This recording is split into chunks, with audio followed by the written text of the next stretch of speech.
What really happens after we die?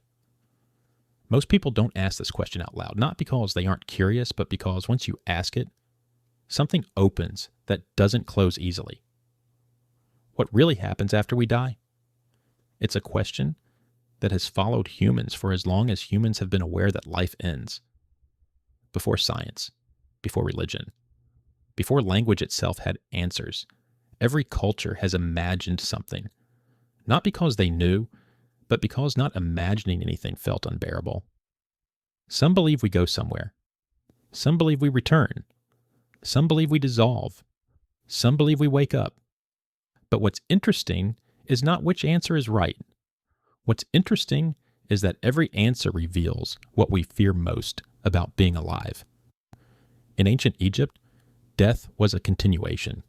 The body mattered, memory mattered. You were preserved because being forgotten was the real death. In Hindu philosophy, death is not an ending at all. It's a doorway. The self sheds one form and moves toward another until it no longer needs to. In Buddhism, there is no permanent self to begin with, so nothing truly leaves. Nothing truly arrives, only change changing shape.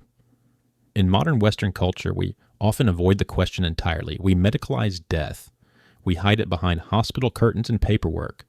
And when we do talk about it, we often speak in extremes, either absolute nothingness or absolute certainty. But beneath all of this, the question isn't really about death. It's about continuity. Will something of me remain? Science, for its part, stays quiet where certainty ends. Neuroscience tells us that consciousness, as we experience it, is deeply tied to the brain. When the brain stops, the experience stops. But science also admits something humbling.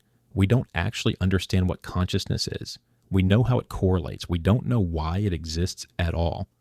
Physics tells us that energy cannot be destroyed, only transformed. The atoms in your body were once stars. They will become something else.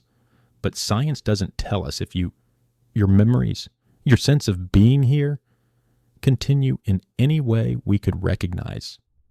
And maybe that's the point. Many people say they're afraid of death. But when you listen closely, they're afraid of something more specific. They're afraid of vanishing without meaning, of all their love evaporating, of all their effort dissolving into silence. The fear isn't of nothingness, it's of irrelevance. That somehow everything you were won't matter anymore. But here's a quieter thought. What if the need for an afterlife isn't about escaping death, but about wanting reassurance that this mattered? Some people who've had near-death experiences describe light. Others describe peace. Others describe nothing at all. Their stories don't agree. And that matters because it suggests the experience of dying might be shaped as much by the mind as by whatever lies beyond it. Just like dreams, just like fear, just like love, which raises a gentle possibility. What if what happens after death is less important than how we live with the knowledge of it? A cat doesn't wonder about death. It stretches in the sun. It follows curiosity. It leaves rooms when it's done with them. Maybe that's why watching animals feels calming. They don't carry the weight of permanence. Humans do. And maybe that's not a flaw. Maybe the awareness of ending is what sharpens tenderness, what makes moments glow, what makes love feel urgent. If life were endless, would it still feel precious? So, what really happens after we die? No one knows. And maybe the most honest answer humanity has ever given is not a theory, but a practice. We tell stories. We remember. We love harder than necessary. We leave traces in other people.